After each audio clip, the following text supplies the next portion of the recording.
my dear students. Today we're going to review the grammar Unit 3, Lesson B, Indirect Requests. In this case, we're going to study indirect requests for statements. Statements.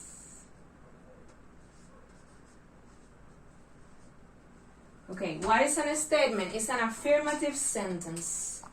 In this case, Esteban is in love of Maria, and he thinks to talk to her directly, face to face, and say, Maria, you are beautiful. But he is shy, and he doesn't want to talk to Maria. So, what is he going to do? Esteban is going to talk to Elena. Elena is Maria's sister. Maria's sister is going to be the messenger who is going to give the message to Maria.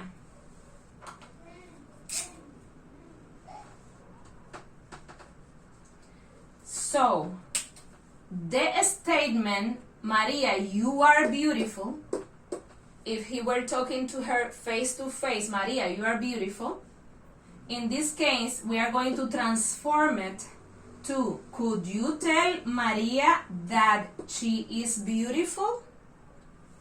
In this case, we are going to use the following formula. Can or could you tell? Why tell? Because it's not the original statement, it's a statement, it's not a question. It's not a question. So, could you tell? And here we are going to write the name of the person that is going to receive the message. In this case, Maria. The person or people, because maybe the message is going to be sent to more than one person.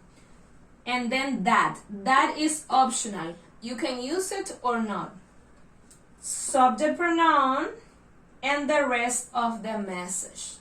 Sometimes the subject pronoun is going to be different than the original sentence. For example, can you tell Maria that is optional, remember. She, why she? Because the message is about Maria, that she, we're not going to repeat Maria, so we use a subject pronoun, the subject pronoun she, is beautiful.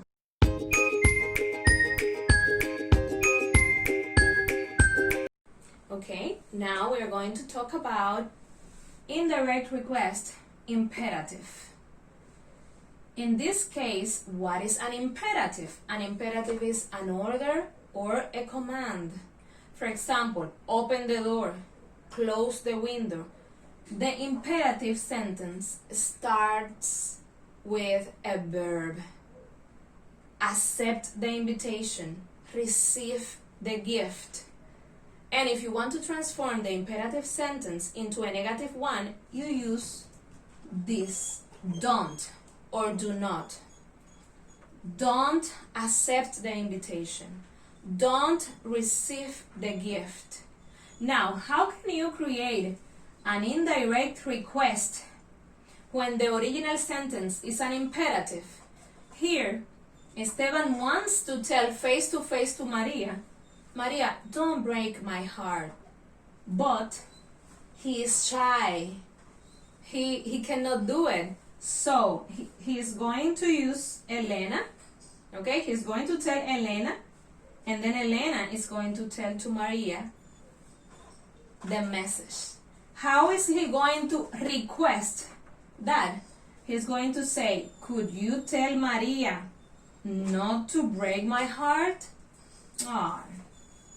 So what is the formula? The formula is can or could, you, ask or tell, both are correct for imperatives, and then the person or the people that will receive the message, in this case Maria is the one that is going to receive the message, not to plus base form verb, okay?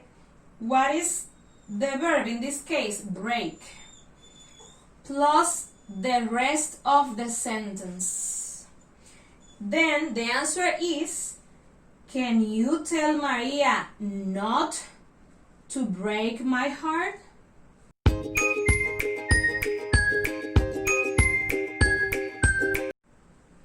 Now we are going to talk about indirect request with a yes or no question. Esteban wants to ask to Maria this question: did you receive my invitation? But remember that he is shy and he is not going to talk face to face to Maria. So he's going to ask Elena, that is Maria's sister, to ask Maria. The first thing that we have to do when we want to transform a yes or no question into an indirect request is transform the question into a statement. What is a statement? A statement is an affirmative sentence. In this case, the original sentence, the original question is, did you receive my invitation? This question is going to be transformed into, you received my invitation. Why received? Simple past, because the question is simple past. Now that we have our affirmative sentence or statement, we are going to pass to the second step. What is the second step? Apply the formula. Can or could you ask? Always ask. We cannot use tell. Why not? Because the original message is a question. Then, after ask, the person or people that will receive the message plus if plus subject pronoun that sometimes is not equal, is different to the original sentence, plus the rest of the statement. The rest of the statement is received my invitation. Okay, so we have the request, the indirect request. Could you ask Maria if she received my invitation? In this case, we are going to use she. Why? Because he is not talking face to face to Maria. He's talking to Elena, and Elena is going to talk to Maria. So here he is referring to Maria again, but we are not going to repeat Maria, Maria, if Maria, so we're going to use a subject pronoun.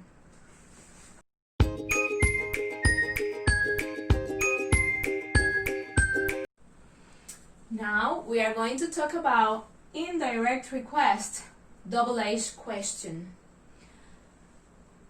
This is the original question. What time can I talk to you?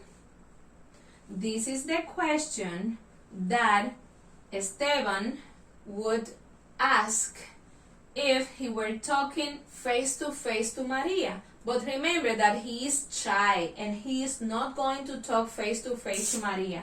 He is going to ask Elena. Why ask? Because it's a request. Ask Elena for a favor. What favor? To ask Maria what time and the rest of the question. Let's see. The first step to transform a double H question into an indirect request is double H word plus transform the rest of the question into a statement. Remember, what is a statement? A statement is an affirmative sentence. What time is my double H question, double H word, and then the rest of the sentence, can I talk to you? We switch the order, and now we have I can talk to you. Now that we have the statement, we apply the formula. Can or could you ask? Always ask, because the original message is a question. Now, can or could you ask then the name of the person or people that will receive the message, then the double H word here, double H word, whatever double H word that we are using in the original sentence, and then subject pronoun plus the rest of the statement. What statement? This statement, because we transform the equation into a statement. And we have the answer, the indirect request. Could you ask Maria what time I, Esteban, can talk to her? In this case, we are going to use an object pronoun. Why? Because it's after a verb. Well, that was the topic. I hope you like it.